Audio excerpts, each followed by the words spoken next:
चाहे जो आज हमारी क्लास है वो द्वितीय वर्ष की द्वितीय वर्ष विषय हिंदी साहित्य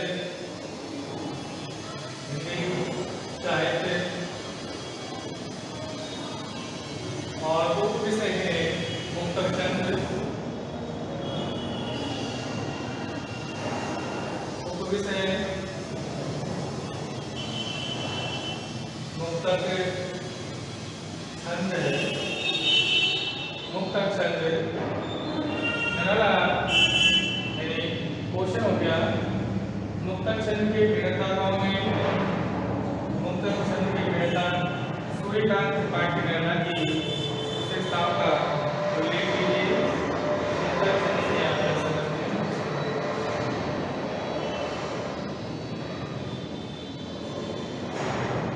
मुक्तक छंद से आप क्या समझते हैं? क्या समझते हैं? उदाहरण सहित स्पष्ट कीजिए।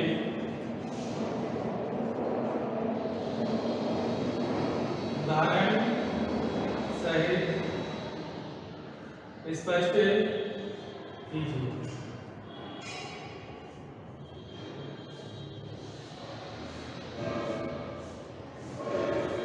उदाहरण सहित स्पष्ट कीजिए। तो हमारे सूर्यकांत त्रिपाठी नरला है वो मुक्तक छंद की प्रणेता है। मुक्तक छंद का विशिष्ट नाम से स्पष्ट हो रहा है मुक्तक यानी स्वतंत्र फ्री। तो मुक्तक छंद के प्रणेता कौन है? तो मुक्तक छंद के जो प्रणेता है वो सूर्यकांत त्रिपाठी नरला है। मुक्तक छंद के प्रणेता मुक्तक छंद के प्रणेता कौन है?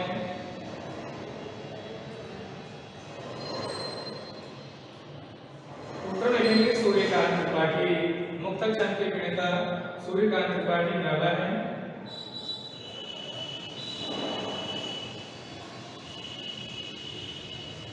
मुक्तक छंद के प्रणेता सूर्यकांत त्रिपाठी नरला है।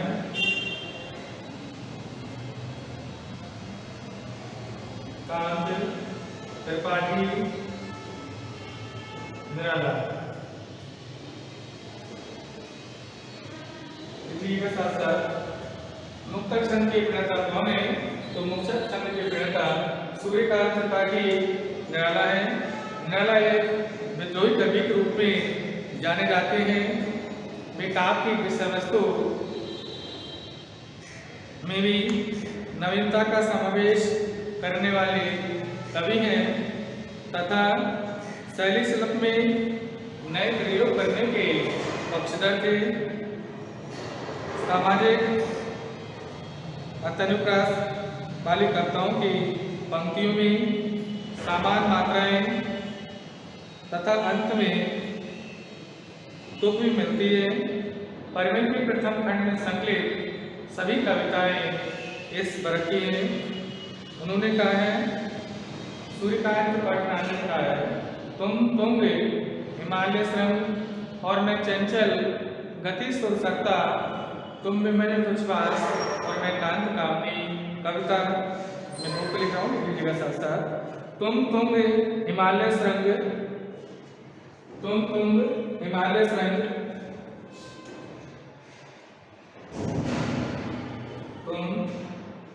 तुम हिमालय श्रृंग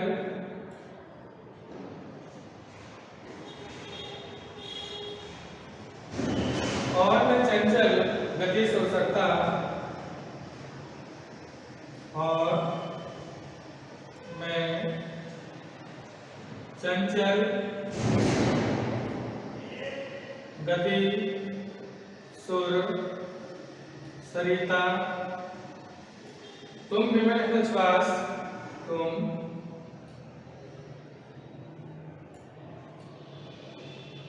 विमल हृदय उच्छ्वास और मैं कांत कामिनी कविता, और मैं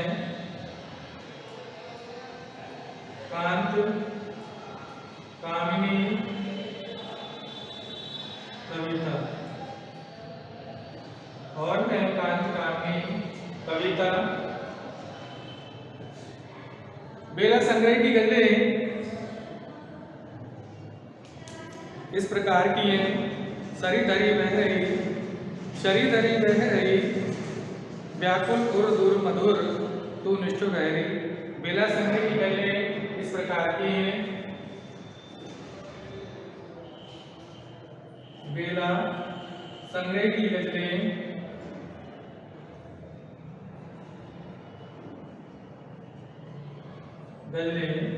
इस प्रकार की हैं।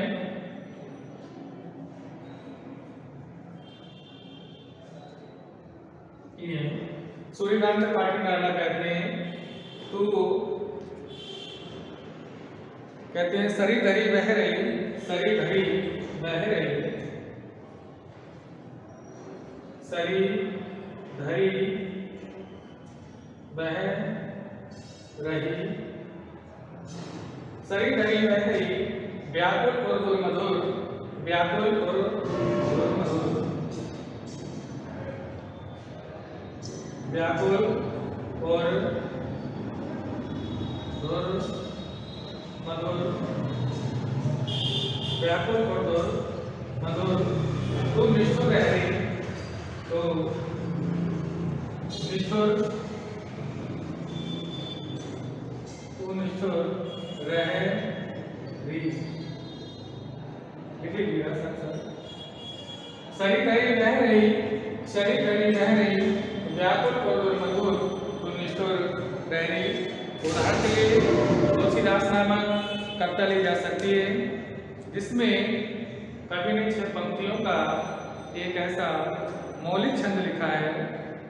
मग में बिके कुरित डाल डाल, मग में बिके कुरित डाल डाल, हर हर पिटम संस मनमाल, दिल की लटकाए ताल ताल पर सस में, पड़ता उन पर ज्योति प्रपात, है चमक रही सब का नगार, बहती मधुर धीर समीर ज्ञान अलगे।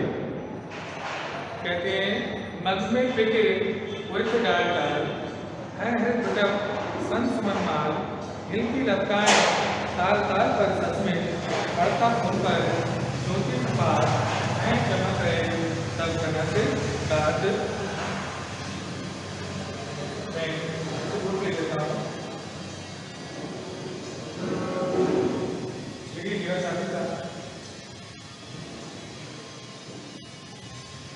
उदाहरण के लिए तुलसीदास नामक कविता ली जा सकती है, जिसमें कवि ने 6 पंक्तियों का एक ऐसा मौलिक छंद लिखा है।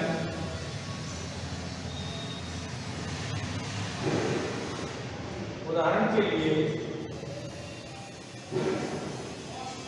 तुलसीदास नामक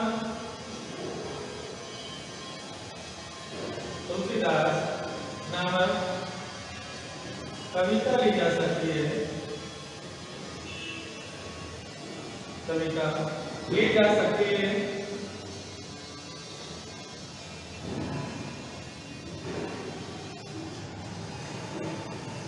जिसमें कवि ने 6 पंक्तियों का एक ऐसा मौलिक छंद लिखा है।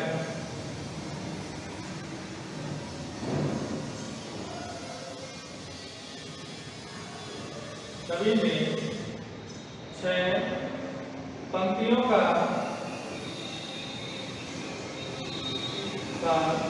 एक ऐसा मौलिक छंद लिखा है।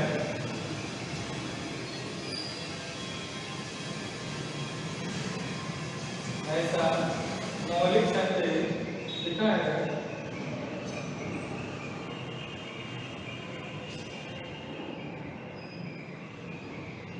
लिखा है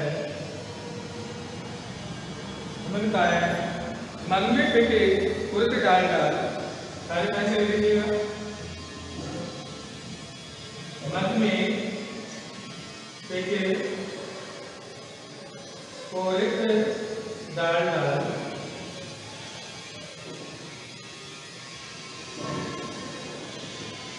मन में देखे कोई डाल डाल है हरित बिटप सन सुमन माल है हरित बिटप सन सुमन माल है हरित बिटप सन सुमन माल है बिटप सन सुमन माल हिलती लताएं ताल ताल पर सस्मित हिलती लताएं हिलती लतिकाएं ताल ताल हिलती लतिकाएं ताल ताल पर सस्मित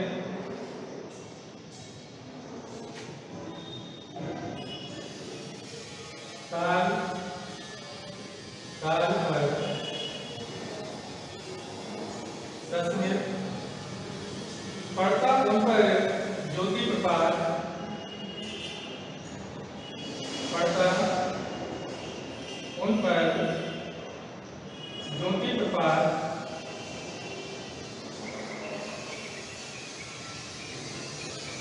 पड़ता उन पर ज्योति प्रपात है चमक रहे सब तनगार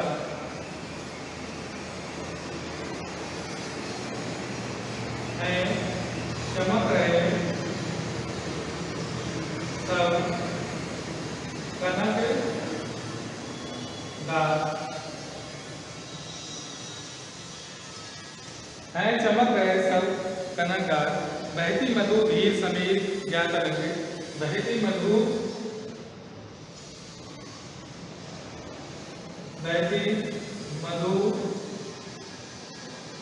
धीर समीर ज्ञात अलंकृत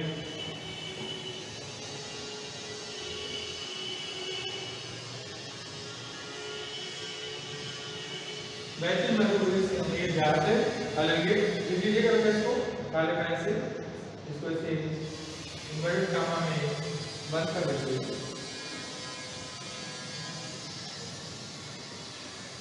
विक्षुब्ध नामक कविता की कुछ पंक्तियां देखी जा सकती हैं। उसमें कवि कहता है वह आता दो तो कलेजे के करता पछताता पथ पर आता पेट पीठ दोनों मिलकर एक चल रहा है पुटगटे मुट्ठी भर दाने को भूख मिटाने को मुंह फटी पुरानी झोली को फैलाता नाम जो कविता की पंक्तियां है कवि कहता है वह आता दो तो कलेजे के करता पछताता पथ पर आता पेट पीठ दोनों मिलकर एक चल रहा मुट्ठी भर दाने को भूख मिटाने को मुंह फटी पुरानी झोली को फैलाकर लीजिएगा। मैं दो को ले लेता हूँ।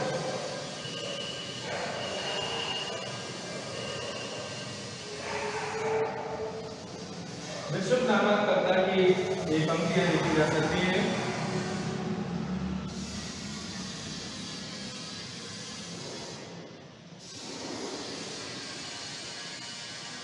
विक्षुब्ध नामक कविता की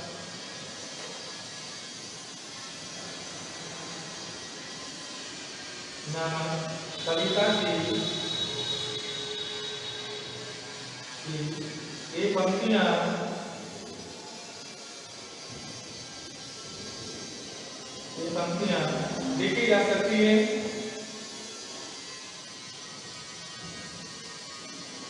देखी जा सकती है।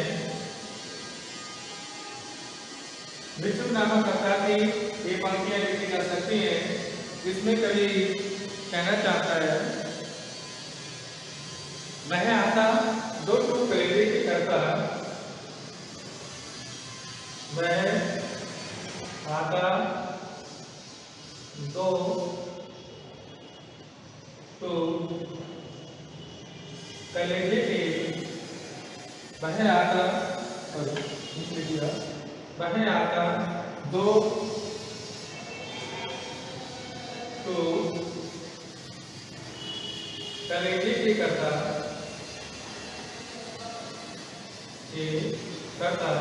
पश्चाता पद पर आता पश्चाता पद पर आता पेट पीठ दोनों मिलकर है पेट पीठ दोनों मिलकर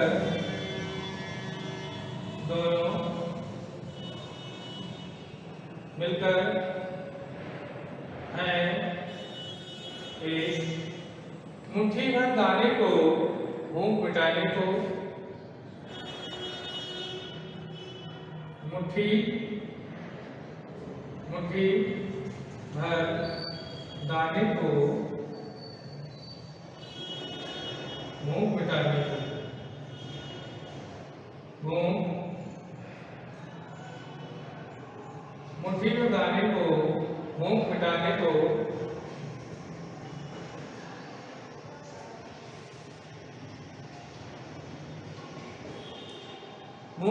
को मुंह फटी प्राणी झोली को फैलाता मुट्ठी में दाने को भूख मिटाने को मुंह फटी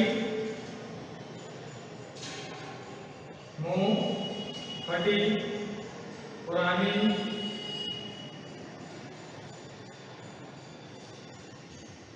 झोली को मुंह फटी पुरानी झोली को फैलाता मुंह फटी पुरानी झोली को फैलाता। लीजिए बेटा साथ ही साथ इसको जूही की कली की कुछ पंक्तियां इस प्रकार लिखी जा सकती हैं। जूही की कली कविता की कुछ पंक्तियां इस प्रकार लिखी जा सकती हैं।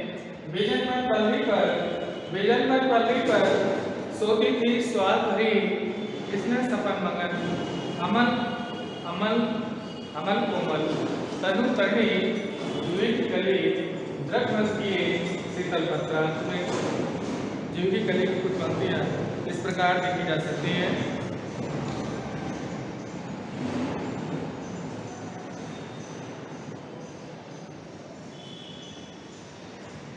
जूही की कली की कुछ पंक्तियां इस प्रकार लिखी जा सकती हैं। जूही की कली की कुछ पंक्तियां इस प्रकार लिखी जा सकती है।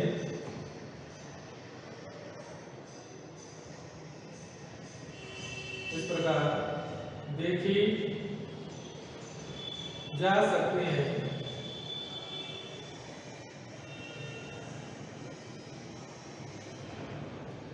विजन पर बलरी पर विजन बन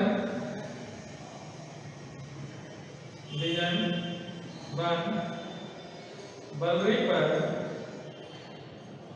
विजन बन बलरी पर सोती थी स्वाद भरी सोती थी स्वाद भरी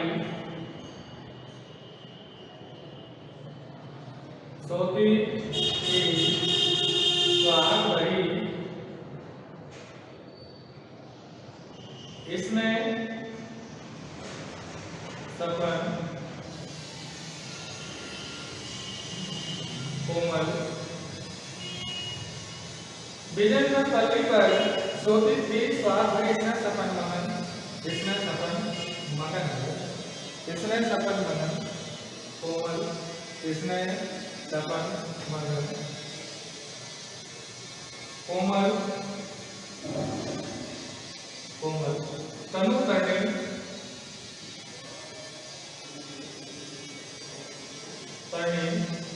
जूही की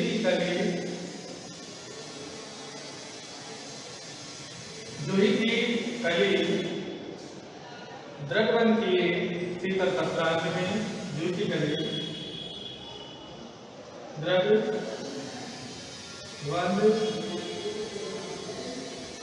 किए शीतल पत्रांत में